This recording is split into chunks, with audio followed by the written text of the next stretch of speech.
The only way that we will that is to join a reciprocal standards maintaining system that you prevent that further always getting their freedom violated because it's the government's coercive forcing them to provide the living wage. Then we'll do all the portion of he's really mishandling this. The argument is that whenever you make an assumption, when you say that a dominant discourse is bad, or you say that like irony is good, you're making an assumption that you have to justify, because it has to be something that can be called in question, even if you agree that dominant discourse is bad, or even if you agree that Boston is a bad argument, or even if you agree that stomping your foot is a bad thing. That's a zero evidence. And you also extend low vet that we have developed a form to care about the role of the value, because the only way to fight oppression in the real is through substantive argumentation. I am never going to be able to enact real policies unless we engage in these discourse that we all understand. All this has on his role, this has on his like role of the ballot, and I guess they're basically saying this on his methodology and role of the ballot, because I'm saying that you're handling exclusionary. He's saying that we exclude people, we spread, but it's really obvious that when you're using you're using forms of irony that also include forms of spreading, and like you're mocking spreading the first, it's inherently going to be more exclusionary. Also, he's like the when you spread, you may be intimidating debaters, but you're not intentionally excluding debaters. When you like mock forms spreading, mocks from first something, you're intentionally excluding debaters from ever being able to join the activity. When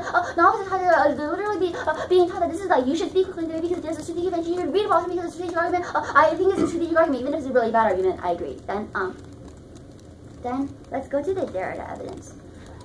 He's also mishandling this argument that you shouldn't have these kind of like really independent advances like advocacy in the debate. You shouldn't have these ironical advocacy in the debate because that no one else can be able to say, because you have to be like whenever you're trying to actualize a shift in the debate. I'm saying that all of our runs on this topic should be through ironic performances. It has to be situated within a role, like within some kind of institution that allows it to happen. First, when you use it and isolate advocacy, you're never going to be able to actualize real world change. And he has like a couple of arguments. He says that my role is balance non-stable advocacy. The default is obviously stable advocacy. This is what we do. The first no one actually questions the default. He says that it's a risk of something, but it doesn't actually show you why the default fails in the first place. Just because you're being ironic just begs the question. You're being ironic. You're saying that you're being ironic. You're just positing is a bad thing. So let's say that irony is a bad thing. Like let's say that if your form of irony is a bad thing, that means that there's like no idea. Like he doesn't actually tell you what it means to like fail as a methodology, or why the default fails as a form of debate. And then he said that no one was laughing, but once again this is a form of exclusion. Just because he can't use the same funny voice that he uses, like make the same funny just means that should be excluded from being able to win the debate. I don't know how to get the judge's side. He says there's no difference between there's a difference between irony and debate, but this was addressed by a previous argument. It's a form of irony. I'm just advocating for a different kind of irony, in which case in which instead of getting judges to laugh in a way that's really exclusionary, we should have forms of this way we understand. This is ironic. He like when he doesn't find a definition well, actually, conscious irony, but it's a form of irony insofar as mimicking his form of I'm saying that we shouldn't have irony from that's why we didn't answer. Remember that NC functions the counter methodology and opposite of other like the counter role of the valid, because the argument is that I'm deconstructing your form of remember this is advocacy. There are tons of forms of debate. His deconstruction might have been a deconstruction of a past form of debate. We don't know that. As long as I'm deconstructing the form of debate that he advocates, it's necessarily deconstruction. He's not doing nearly enough work on this issue. Then let's see.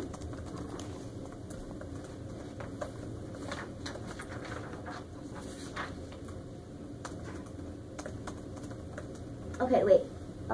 He says that he says once again that we know that my advocacy will fail, and that at least his ironical form of debate is giving a risk of not failing. But remember that he's not giving a definition of what it means to fail as an advocacy. First, we also deconstruct his methodology. It means that I'm not failing because I'm deconstructing your methodology through what you're saying that I'm failing. So the round breaks down pretty clearly. What you do, you go on the counter row of the ballot, which is just the default row of the ballot. There's no harm to stable advocacy, even if I'm not reading you a text. It's just the default. People already have parameters as to how they evaluate the default. There's no shift in advocacy there. The NC functions as offense, but even if you don't go there, even under his row of the ballot, my NC functions as the counter methodology, because it is an ironical statement regarding his irony, which is the form of debate that he advocates. Cross-sex is binding. He says specifically that on on this topic, every round, and he doesn't specify like novice or also extended argument really quickly. He concedes that discourse matters because this entire argument is how we should reject dominant forces. Insofar as it's true, you have to have discourse that allows for everyone to understand. Discourse is irrelevant. If discourse is irrelevant, if you can't, if you're not able to communicate to people in the first place. He concedes analysis. My analysis of his argument about how it's all self-reflective or whatever. All the argument in Hutchinson talks about how you can find the number of the number of times that self is used. And Hutchinson is all about the self. Irony is all about the self. But the way that we have discourse that actually matters, and he concedes that discourse is important through the last page as well. Through one that everyone can understand. So you either vote on counter row of the ballot, in which case only I have offense, or under his row of the ballot, you vote on the counter methodology, which is still the NC, which tells you that we should actually have inclusionary forms of it that everyone understands. That's a lot of evidence there, but an independent reason to reject is also the fact that he's not justifying his assumptions. The only way we can do that is through the NC. Okay, 20 seconds.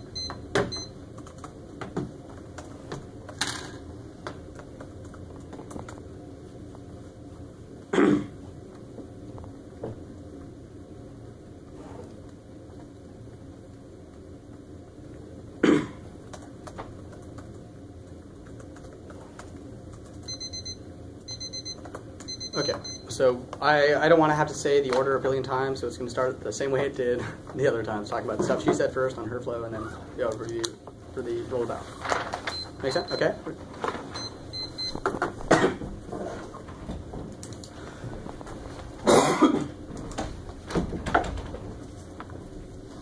Ready?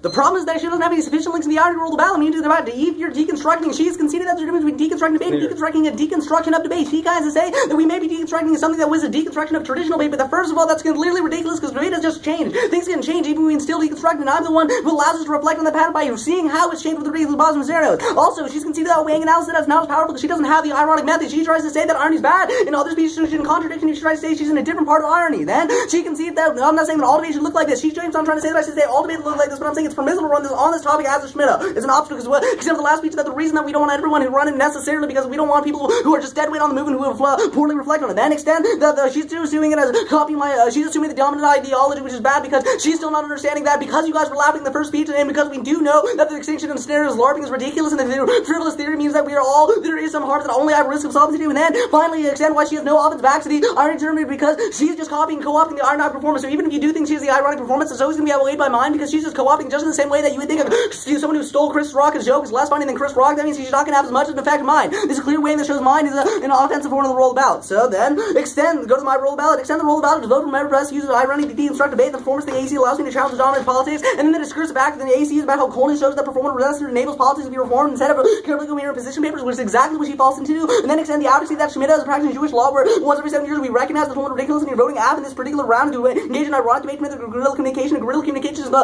pre-invasion way that we have a pure criticism and changing norms, and that's the most effective because that's the ballistic art which goes cold conceded that if you have any doubts on the roll of ballot debate, you're defaulting the strength of Warren behind it, and she's conceding all the ballistic talking about when we don't fundamentally become part of shattering the ruling system, and we all end up enabling it in the far her entire the AC is enabling that ruling system because even if you do think she's being responsive, she's not actually shattering the ruling system. Then even if you don't do that, and you're still linked to some sort of link about whose roll of ballot is what, then Hutchinson showed directly that irony is superior to other forms because of its ability to change and overcome because its intimacy with the dominant discourse that context allows its strength. Well, she has none. Then go to mine. Except for the overview that she's trying to say that's not a stable advocacy, but she's in saying this round she will define what disabled advocacy is. It's not about what it is, default is. I don't know what it is. Then extend that I can just contextualize what that means in the first place. She tries to go over and then extend with the first place that I only have risk and solvency. You're laughing. The AC demonstrates we know there is some harm in that one risk and solvency. And then finally extend even if you're onto the roll out, you vote affirmative because she just keep on conceding that you automatically affirm because of the theoretical justification to affirm. So if you're voting under her whatever roll of ballot, that means you're affirming on the ridiculous argument that you're automatically affirming because of time skew. Then go down extending her only argument that maybe only a D my irony framework is exclusionary, but first of all, she has conceded the non-unique that there is an exclusionary from the beta not only because we're expected to spread and go to ridiculous tournaments that are very expensive. We have to do very things like LARPing scares, novices and stuff. It means that she'll, even if you don't buy this completely non-unique which determined events, it means that it only controls a marginal link into the actual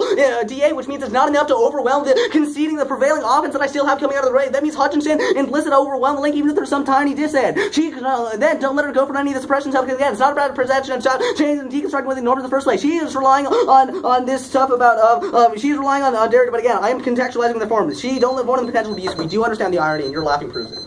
Good round. Good round. Do I need to see anything? Maybe.